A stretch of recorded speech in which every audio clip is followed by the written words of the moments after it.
et bienvenue à toi sur cette chaîne. Aujourd'hui je vais te faire notre premier vlog.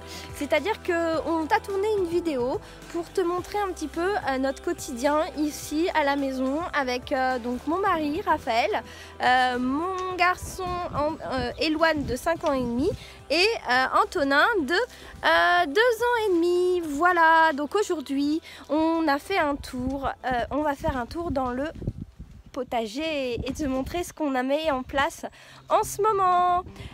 Pense à mettre un pouce, à t'abonner et puis je te dis à tout de suite. Allez go, c'est parti. Donc voilà, aujourd'hui nous sommes en train de nous occuper du foin et moi je suis là. Du jardin avec Éloine que vous entendez derrière. Donc le foin sert pour faire ça. Alors ça, qu'est-ce que c'est? Alors nous avons notre phytoépuration qui est là, en côté. Et en bas, Raphaël l'année dernière a fait une butte où il y a des courges qui ont poussé. Et donc ce qu'on fait, c'est que au niveau du terrain, là on met du foin pour pouvoir que ça pousse mieux et surtout pour éviter les herbes indésirables. On appelle ça comme ça ici plutôt que les mauvaises herbes. Voilà, et puis donc là c'est en cours, vous voyez, là il y a l'ancienne, là il y a la nouvelle. Et là c'est l'ancienne, donc je suis en train de remettre dessus la paille. Et pendant ce temps-là, Raphaël, là-bas, ouais, là, il est en train de planter des artichauts. Après je vous ferai faire un petit tour du jardin qu'on a déjà fait. Donc voilà, là c'est les artichauts qu'il a plantés.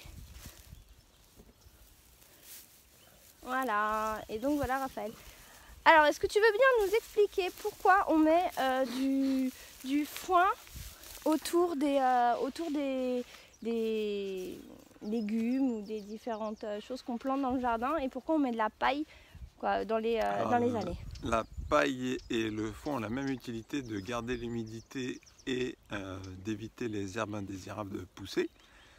Et le foin a une différence avec la paille, c'est que le foin se désagrège plus vite que la paille. Donc la paille on met simplement dans les allées et le foin là on cultive. Voilà, puis ça dépend des légumes aussi qu'on cultive. Et deuxième question, pourquoi on dit herbe indésirable? Alors c'est plus Raphaël à la maison on dit herbe indésirable plutôt que mauvaise herbe. Ça c'est une sémantique. Parce que dans la nature il n'y a rien d'indésirable. Si la ville a décidé ainsi, c'est qu'elles ont leur raison d'exister. Sauf que nous on ne les désire pas à l'endroit où elles poussent. Donc c'est plus des herbes indésirables que des mauvaises herbes. Parce que dans la nature il n'y a rien de mauvais. Voilà.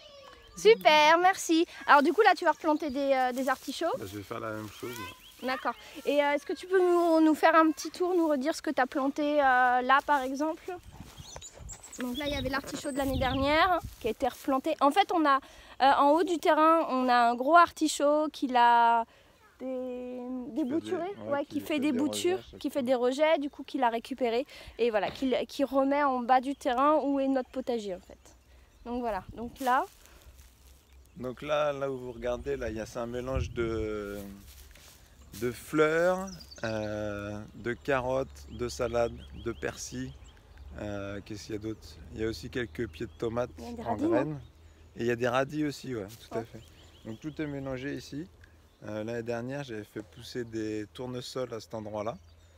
Donc cette année, on change. Voilà, tous les ans, il faut changer, il faut faire une rotation de culture. Donc pour cet endroit-là, derrière, il y a le bac à fraisier. Bac à fraisier avec du persil. Parce que un jour, j'ai eu l'occasion de semer un rang de persil à côté des fraisiers. Et j'ai eu des fraises avec le goût de fraise, très important, et avec le goût de persil en même temps. Et ça, c'était juste délicieux. Donc maintenant, je plante toujours les fraises avec du persil. Voilà. Donc ici, là, dans ce bac-là, c'est...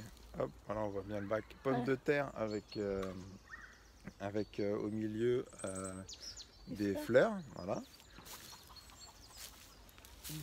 Là nous arrivons à la serre, la petite serre construite maison l'année dernière par Raphaël.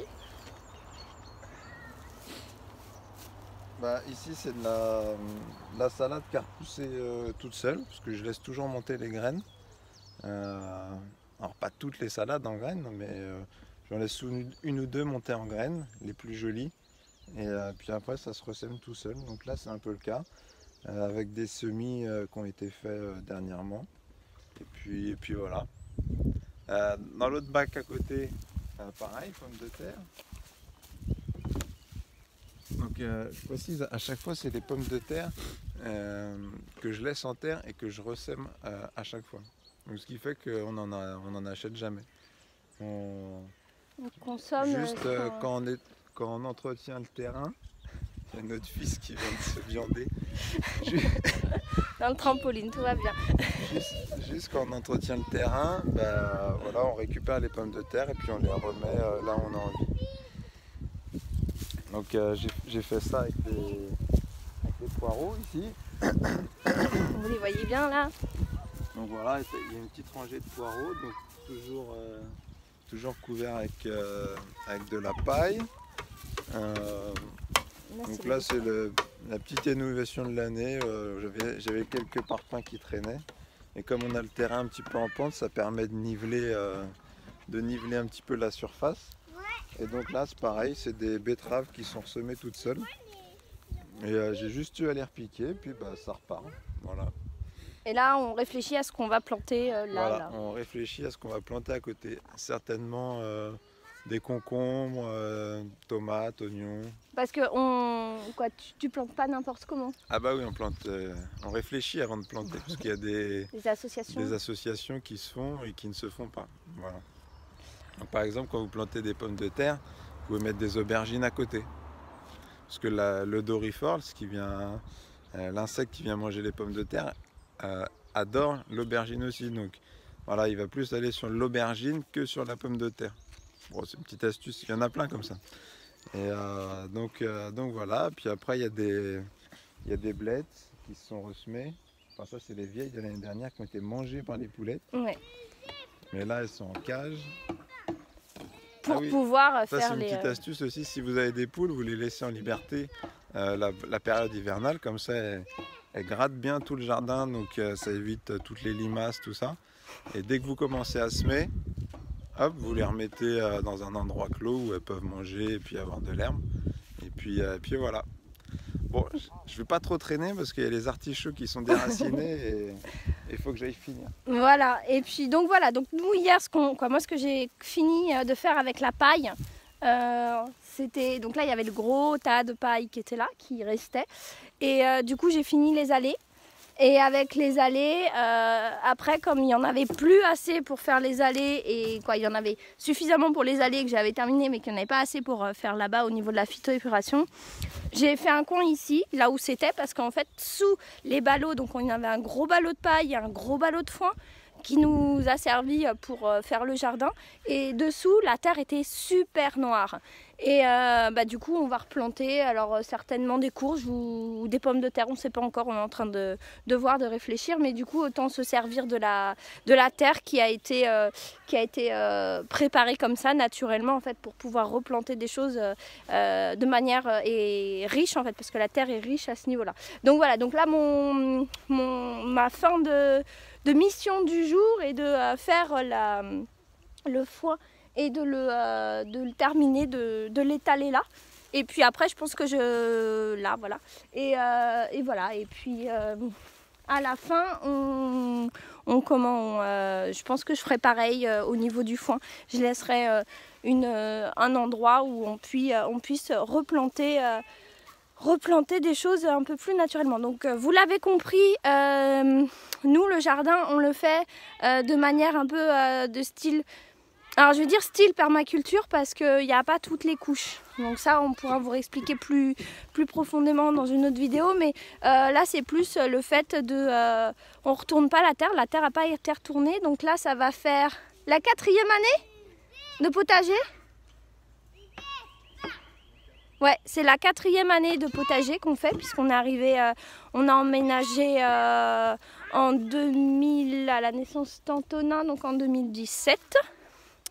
Voilà, donc du coup on a fait un potager la première année.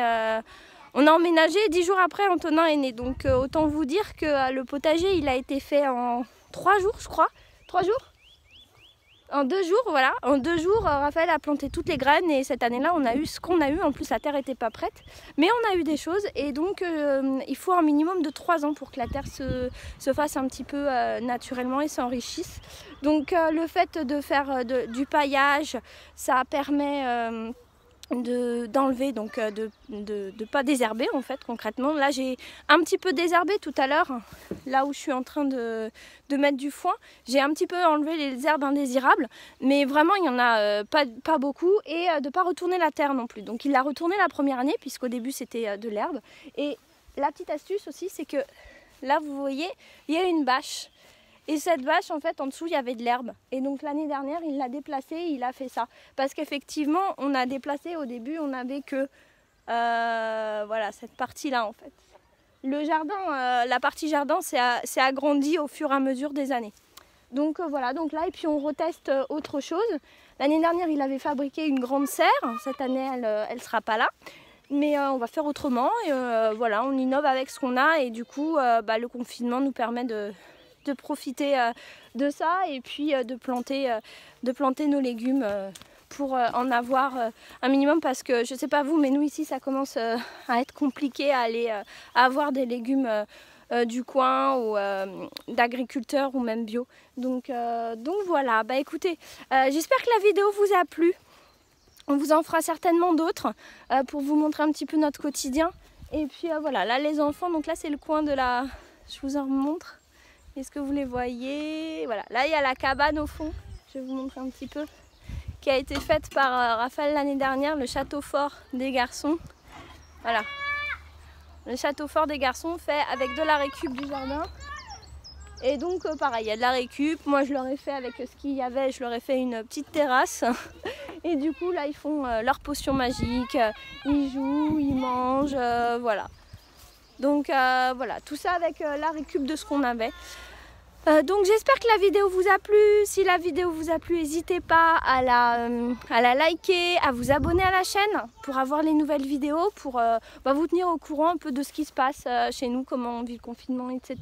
Et puis voilà, de suivre cette chaîne pour avoir aussi des infos sur la parentalité, sur l'éducation.